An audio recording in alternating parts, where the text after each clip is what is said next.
সালাতে দোয়া কবুল হয়। সালাতে দোয়া কবুলের 3 জায়গা। একটা হচ্ছে তাকবীরে তাহরিমার পরে আমরা সানা পড়ি না, আমরা তো একটা পড়ি।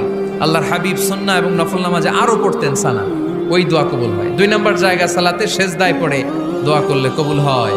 আকরাবু মা ইয়াকুনুল আবদু মির রাব্বিহি ওয়া হুয়া সাজিদ ফাকফিরু ফিহি দুআ। বান্দা যখন সেজদায় লুটিয়ে পড়ে বান্দা আল্লাহর সবচেয়ে কাছে চলে যায়। তা কিন্তু বিশ্বনবী বলে সেজদাটা তোমার রবের কুদরতি পায়ের উপরে পড়েছে। সেজদায় পড়ে দোয়া করেন।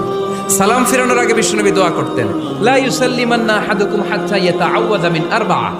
আল্লাহর হাবিব বললেন 4 জিনিস থেকে পানাহ না আছে আমার কোন উম্মত যেন সালাম না ফিরায়। তারা যেন পড়ে আল্লাহুম্মা ইন্নী আউযু বিকা মিন আযাবিল কবর, আউযু বিকা মিন আযাবি জাহান্নাম, আউযু বিকা মিন ফিতনাতিল মাহইয়া ওয়াল মামাত, আউযু বিকা মিন ফিতনাতিল মাসিহিদ দাজ্জাল।